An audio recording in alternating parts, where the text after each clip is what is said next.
Rồi, bắt đầu nhé. Ladies and gentlemen, welcome. Good evening, ladies and gentlemen. Welcome to the Woodsworth Theatre. Tonight's show will begin in just a few minutes, so please take your seats. We also request that all mobile phones will be turned off at this point. In addition, please remember that talking, photography, and sound recording are not permitted. Cái từ này em này, nó đọc là photography. Đây là âm O nhé, photo. Thì các em có liên giọng em vẫn đọc là photography. Vẫn phải đọc là to nhé, photography. During the show, again, the performance will start short. Cái từ này tuy là mọi người hay đọc là again, nhưng thật ra nó là again. Em ạ, nó là âm E nhé.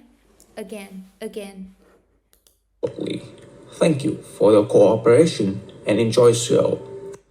You have read, gentlemen. Welcome to the Woodsworth Theatre. Tonight's show will begin in just a few minutes, so please take your seats. Nói rõ hơn một chút, take âm tờ của tiếng Anh, đúng không? Take your seats. We also request that all mobile phones will be turned off at this point. In addition, please remember that talking, photography, and sound recording are not permitted during the show. Again, the performance will start shortly. Thank you for your cooperation and enjoy the show. Okay, yeah, good. Đoạn đấy cô thấy em làm khá là tốt rồi. Nào, tiếp tục nào. You have reached the law of it. Reach is reached. You've reached the law office. Yeah, reach is Yes, of Louis Spencer. Our office is currently closed.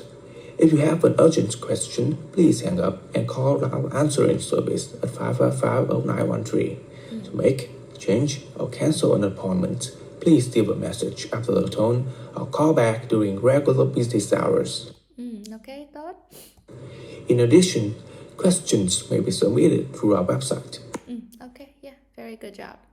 Đoạn này thì cô thấy là rất là tốt, không có vấn đề gì cả. Nào, tiếp nào.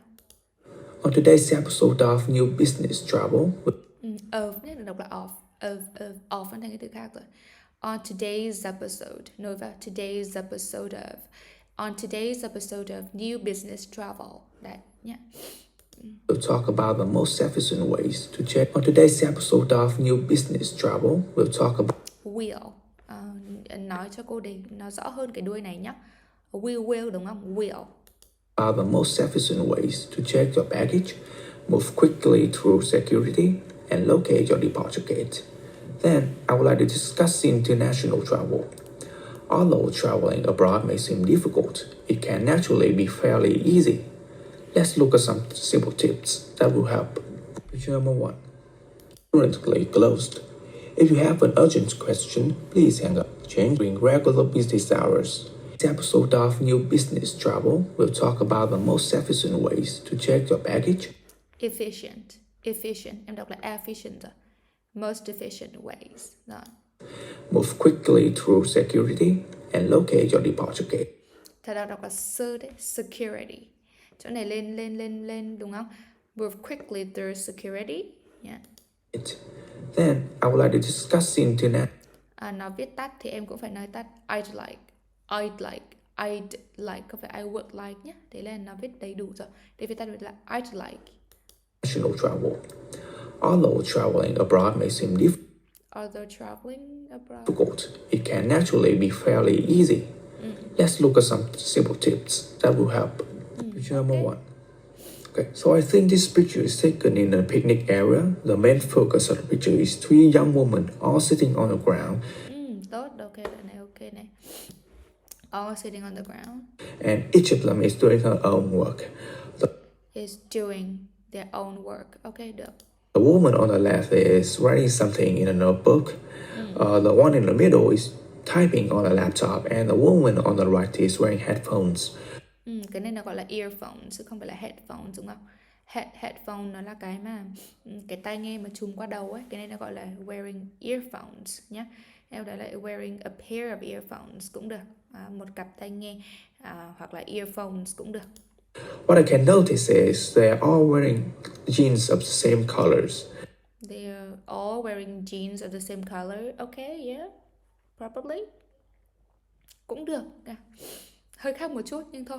Cô nghĩ là nó cũng cùng cái tông màu xanh. On the ground, I can see some bags, cups, and notebooks. In the background, from distance to up close, there are some trees.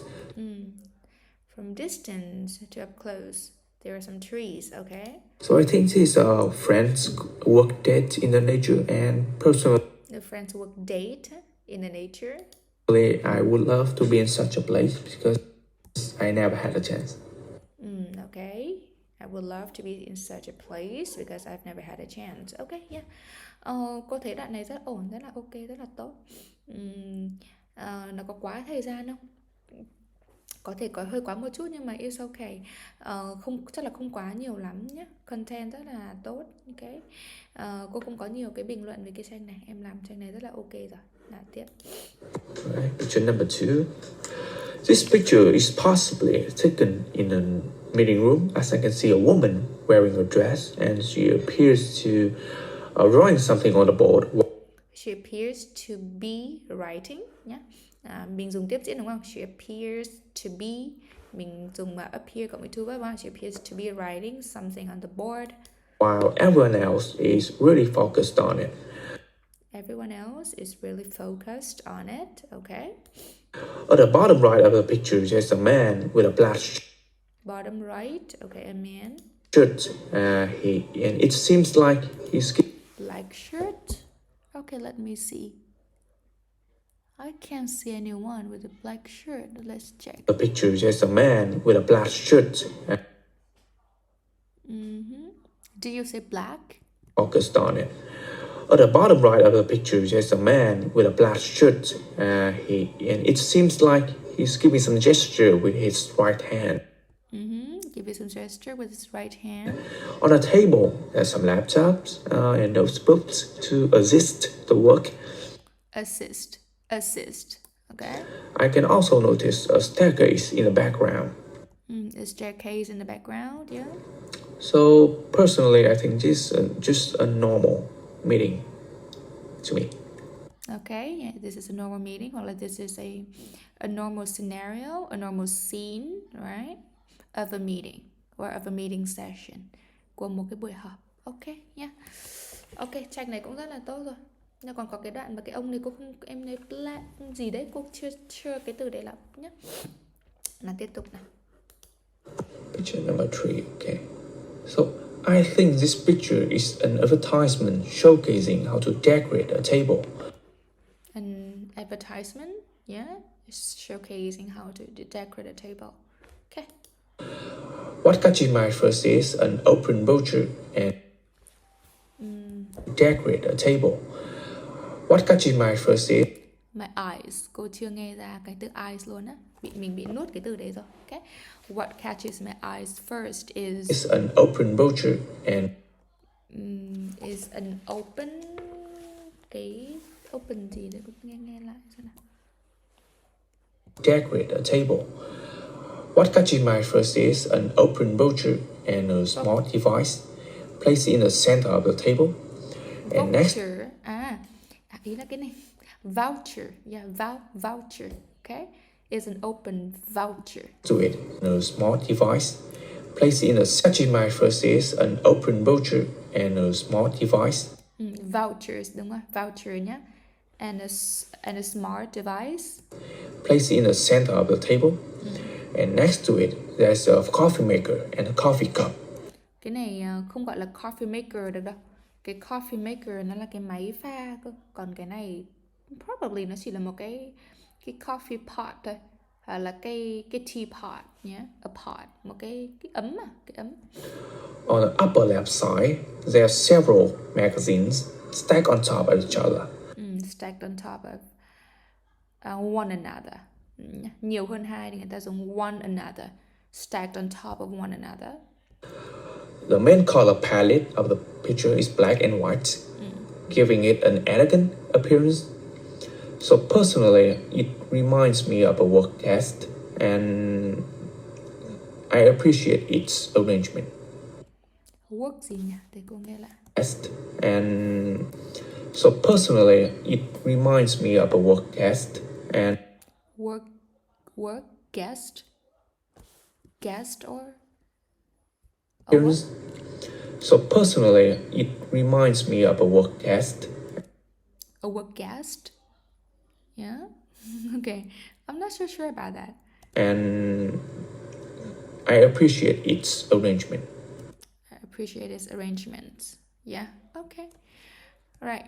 I think it's quite good. Cái đoạn cuối có thể hơi dài, có thể là chưa hết được 30 giây, nhưng mà cái đoạn trước cô thấy là làm rất là tốt nha. Ok. Rồi, tiếp nào. Number 4. Okay, picture number 4.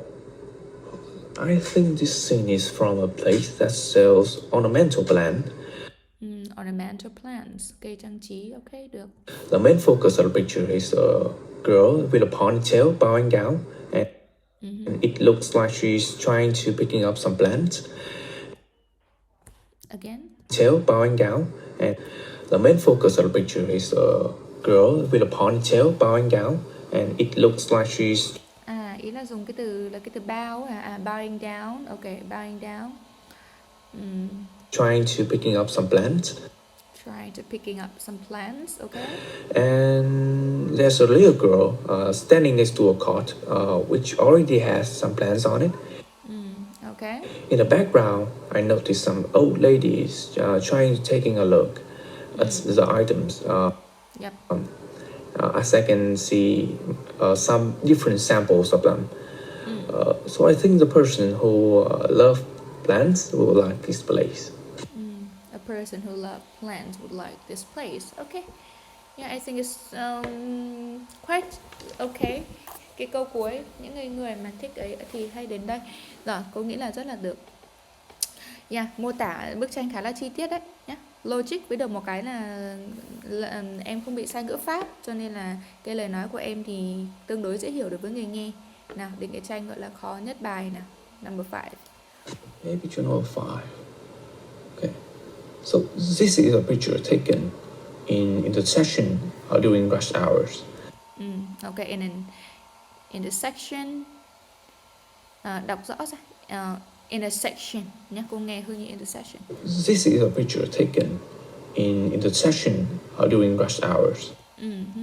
So as I can see, many people trying to crossing the streets. Trying to cross thôi, không có crossing nhé. Trying to cross the street. And walking on the sidewalk. And walking on sidewalks. Okay. There are a lot of vehicles, and most of them are cars. Okay, good. Đoạn này được này.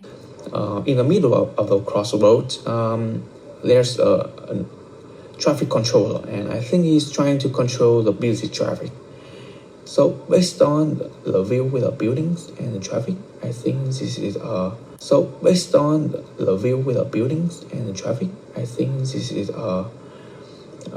big city in a peak hour. In a big city in peak hours. Yep. Để cô nghe lại lần. Cars. As I can see some different samples of them. So I think the person who loves plants will like this place. Okay, picture number 5. Okay, so this is a picture taken in intersection during rush hours. So as I can see, many people trying to crossing the streets and walking on the sidewalk. There are a lot of vehicles, and most of them are cars. In the middle of the crossroad, there's a traffic controller, and I think he's trying to control the busy traffic. Cũng được, yeah, có thể dùng traffic controller, yeah. So based on the view with the buildings and the traffic, I think this is a big city in a peak hour. Okay, this is in a big city. Yeah, okay. In peak hours. Được, cô nghĩ là cái đoạn đấy diễn đạt cũng được. Rồi. So, overall thì cái bài này cô thấy là mình làm rất là tốt. Mô tả tranh thì có đủ các cái tiêu chí đấy. Với được một cái là fluency cũng rất là tốt. Ok, idea cũng hay. Sắp xếp ý tưởng cũng rất là logic. Với cả là mình có một cái điểm mạnh đấy là mình không hay bị sai ngữ pháp. Đấy, các câu cú của nó rất là gãy gọn, với cả là nó cũng structure theo một cái trình tự cũng rất là gọi là logic, nên là cô nghe cái tranh em mô tả cô thấy rất là dễ hiểu. Ok, xong rồi, đấy chỉ có mấy cái như cô chỉ ra thôi nhé. So in general, good job. Rồi xong này.